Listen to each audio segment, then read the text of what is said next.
Hey, it's Les from the TV Dudes. This week, I'm lucky enough to chat with actor Adam Huber about playing Liam Ridley on the CW's Dynasty. We talk about his passion for acting, how he settled into his role on the show, his support of the National Multiple Sclerosis Society, animal rescue, and much more. It's a really great interview, and I hope you enjoy.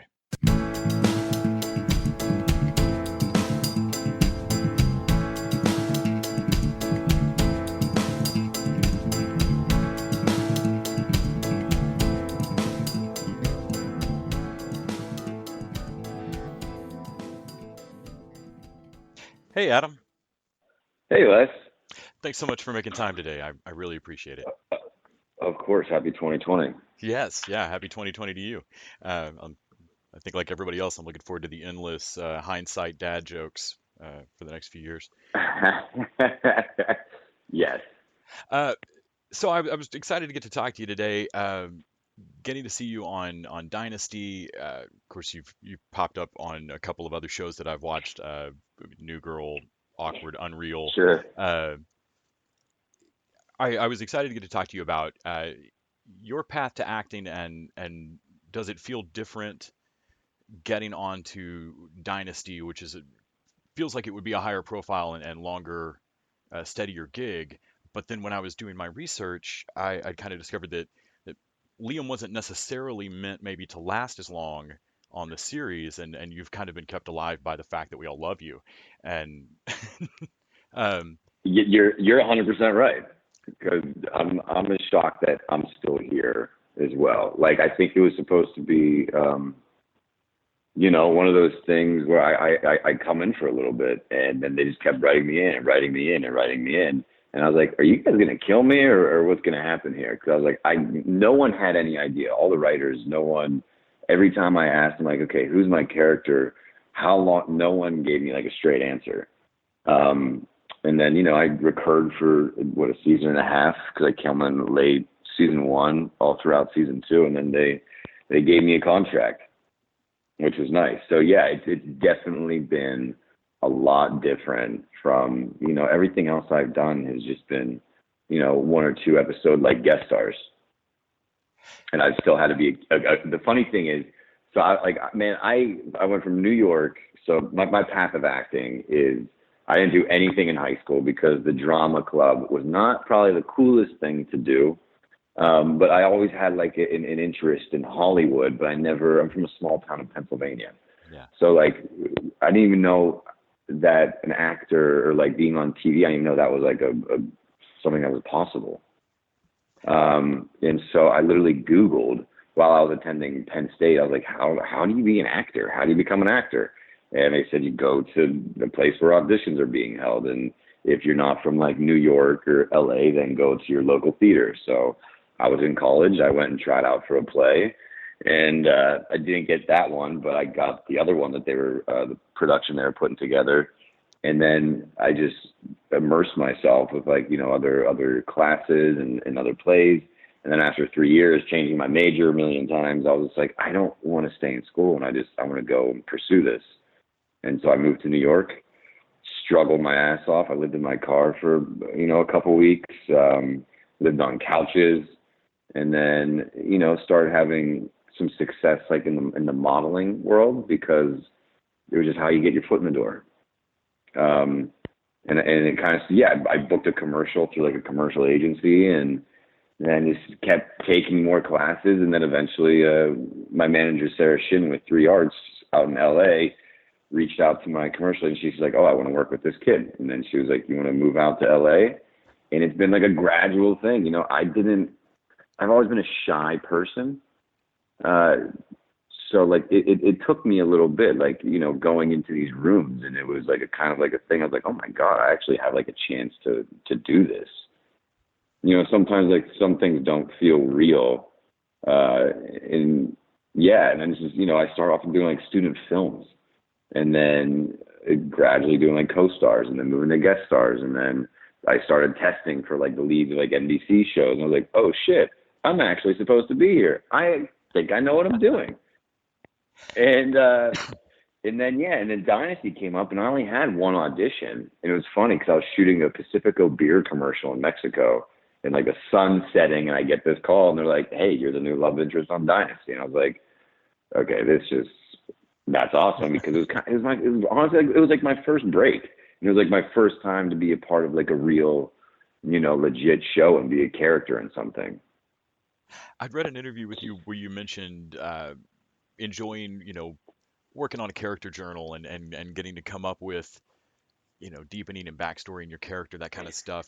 Uh, and I would imagine that Liam probably affords more opportunity than a lot of your television roles uh, to get to do that. Uh, can you talk a little bit about getting to kind of sink your teeth into a character? I mean, granted, it's a character that then has amnesia for a bit because, man, hey, man, it's Dynasty. Sure. But uh, but can you talk about getting to sink your teeth into Liam? Obviously, you're not the writer, uh, so you don't want to do anything that runs afoul of what's going to come out of the room. I But don't. Yeah, I don't want to step on anyone's toes, and I don't want to do anything that they're not thinking. hmm So, I'll read a script, a handful of times, and then I have characters. So, a character journal is something I found to do while I was doing plays in like Penn State, and it helped me just kind of stay in that, in that zone and in the character's head. So I would kind of take what I knew. My dad got sick and passed away when I was young. Um, my mom hasn't been the best. My uncle, like the things that they like, I have crazy cousins. I have a crazy aunt. I'm from New York. I have a bunch of money. I kind of took all these things. I was like, all right, where he probably went to a prep school. I probably went to a boarding school. So I was like, my guess. So I was like, okay, so my parents shipped me away. I went somewhere. My dad passed away. That kind of drew my mom a little crazy and off the deep end. That's when our relationship started, really falling apart. Um, and my uncle, who's played by C. Thomas Howell, he kind of took the place of my dad, and he was who I really looked up to. And then he passes away in the show, and so then I had nothing. And one thing I learned about the show is like Liam really he hates when people lie to him, because I feel like since my dad passed away, all my mom did was lie to me about things.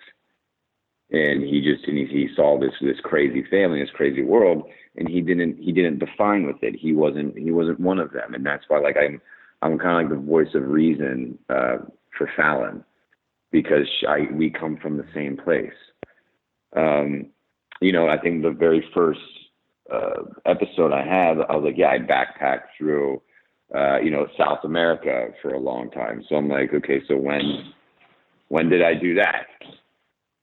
yeah, And like, what led me to doing that? And it's been a lot of fun. And yeah, I've had like the opportunity, because like it's also like when the writers are writing, while we're filming one episode, the writers are writing the next episode. yeah, So like when I first started, I'd be like, who am I?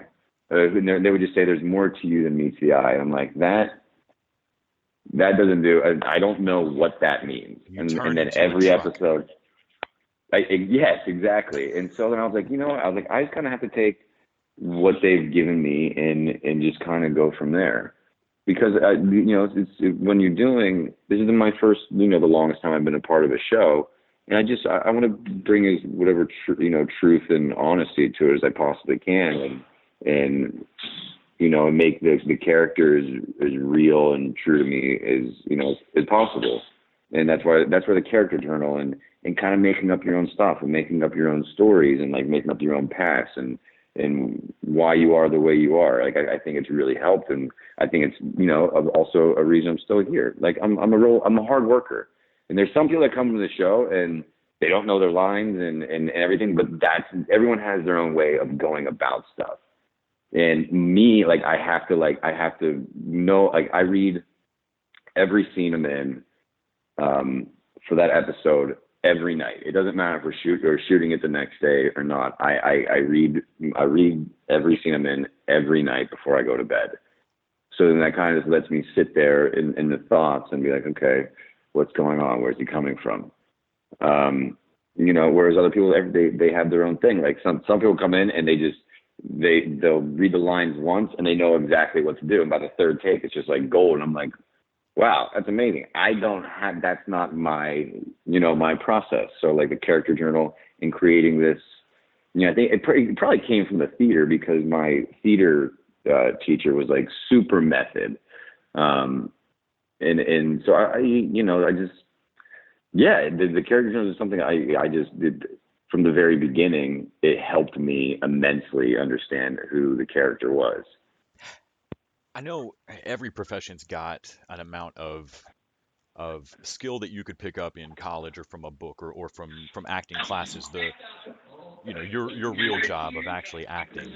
Um, but then I think more than most, what you do for a living has this entire second set of entertainment stuff built in that maybe you don't think about when you're on the stage in college of, I don't know, talking to people like me, or having to do press, or all the weird stuff, grinding through audition after audition in between getting gigs.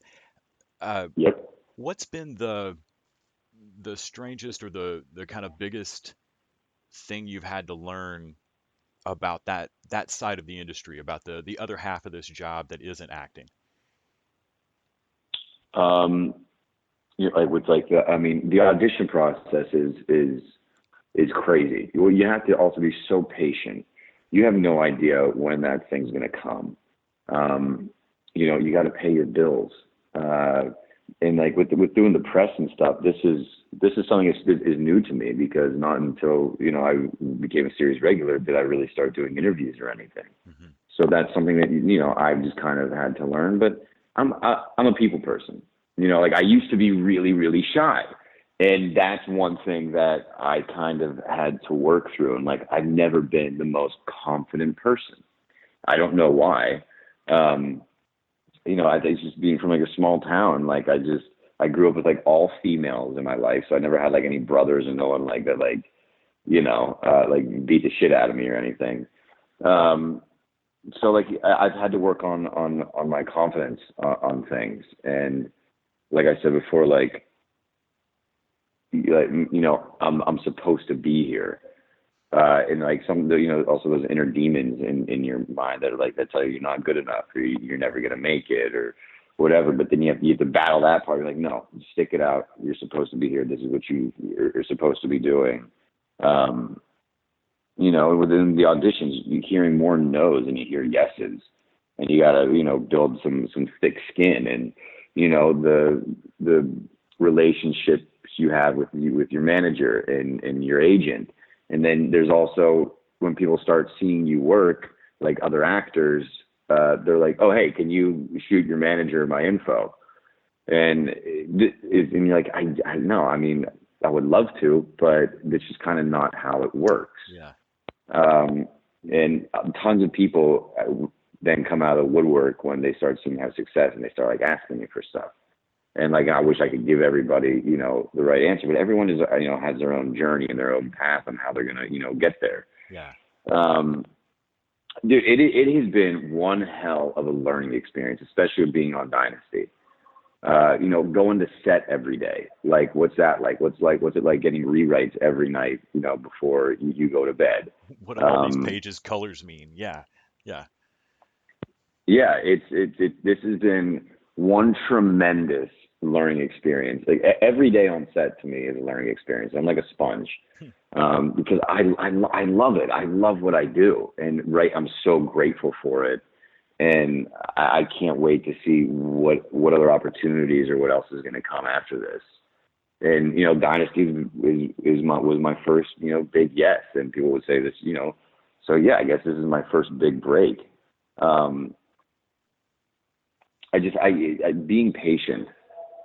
Being patient, and I was a cater waiter for so long, and after season one, I went back to cater waitering because I had no idea what the hell was going to happen. I was like, I could be done. I might not be done. I don't know. I don't want to blow all my money that I just made. And I was like working a bartending gig, and a girl goes, "Are you on Dynasty?" And I was like, "Yes, I am." She goes, "What are you doing here? Why are you behind the bar serving me drinks?" It didn't add up to her. Um, and I was like, you got to do, you have to do your thing. You have no Yeah. idea what's going to happen in this in this business. Yeah, you can't just wake up and check hashtag, Thallium and hope that you pay your rent if it's hot enough. Oh my God, there's also that part of the whole social media thing. I mean, I went from 5,000 followers to over 400,000 in a matter of like 2 years. And it's just like, oh, and then you have to like, how do I do social media, Mm, or yeah. how do I juggle all this? You people sending you messages from all over the world, and it's just like, and I want some people like I respond to it, and because without the fans and without people I guess loving me and my character in the show, I possibly wouldn't still be here. We might not even be having this conversation. Yeah. So it's and I had to incorporate myself, and I have an entertainment lawyer and all these other things, and that's when you're like, holy shit, there's a lot to this business that you have to learn, and this is just the beginning. I'd seen on your bio that you do some charity work. I've got a rescue dog as well, who's a big goofball. But I wanted to make sure that we shouted out also the National Multiple And that's Sclerosis Society. Uh, sure. just that's a hard thing to live with, and I'm glad you Yeah, support my all dad, their work. my dad, and yeah, my dad, and I appreciate that. My dad, I was in like junior high, got diagnosed with MS, and I didn't even know what it was. And his like entire like left side of his body would go numb, and I was just like, what is happening right now? And then he couldn't work anymore because Yeah. like it took a toll on him. And it's still taking a toll on him. And I think he's kind of a little. He wants to believe that he doesn't have it, and I'm like, no, you do. And then my ex girlfriend, her mom had MS, and we would go and like do the walks and everything, and go to the dinners, and it's a great charity thing to be a part of because we're trying to find a cure to this disease, which is so confusing, and it's hard to live with. Yeah. It can go from 0 to 100 real quick. And and through my ex girlfriend, she was the one who really. I've always been a fan of pets. I feel like I was a golden retriever in a past life in a wealthy family. Um, and so she does a lot of work with like rescue foundations. Like I stand with my pack and stuff. And yeah, that's where and so she kind of got me into all of that, and it's such a rewarding experience. And it's so sad, the stuff you see these animals and these dogs and cats and go through, and how people can just ditch them. I've never under that And baffles me. I think the first time when I was a kid and I read a it, news dude, story about it somebody just moving and leaving their dog, and I was like, what monsters do the people in their new town know? Call and tell their neighbors. Yeah, I'm like, I don't even know how you could do that. And you see dogs that are just like malnourished and they've been chained up outside for like months, or they're like that you get close to them, and they they cower away, and you're like, wow, but how could someone lay a hand on? We take all these animals and stuff for granted, and it's just it blows my mind. So I Yeah. try to do as much, good work with that as possible. I I have to think that the do I deserve this confidence issue that can come with a that first blow up of fame. Uh, I would think that giving back in some way like this would have to alleviate that a little bit of. It does.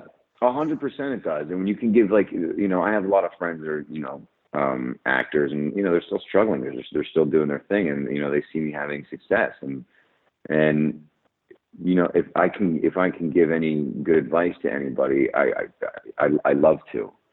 And it's been rewarding to kind of help and guide my friends, or whoever it is, like tell them my story, and how I got to here, and I've helped a lot of my friends. Like I'm like, go to this acting class, go see this acting coach, do this. These are the things you need to do. Okay, look at that, and I'll do it different, and it's helped them grow immensely.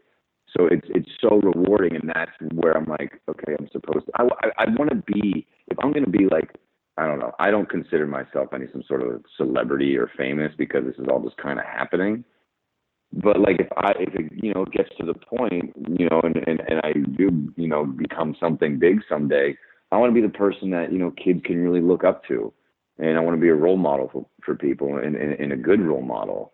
Because there's so many asshole dipshit famous people out there that aren't good people. That they don't. I hate to say that, but because you hang out with some of them, or like you see them out in the nightlife, and you're like, wow, that's who you are. Holy cow. Okay, I wouldn't want to look up to that. You're doing so many drugs and drinking, your face off. I mean, look, I like to have a good time and drink and stuff, but like, there's so much more to life than being famous. And now we're in the social media world where that's all everybody wants to do is just be famous. Everybody wants that, that second of fame. Yeah. And I just want to be, a good role model for people. Well, thank you so much for taking time to talk to me about it today. I can't wait to see what you do next. Of course, man. Dynasty. Yeah. Thanks, man. I appreciate you taking the time to talk to me. Well, have a great rest of your day, and hopefully your 2020 continues just spectacularly. Mine's been great so far, but Hey, man. Right back at you. Have a great one. Thanks. Hey, buddy. You too. Bye.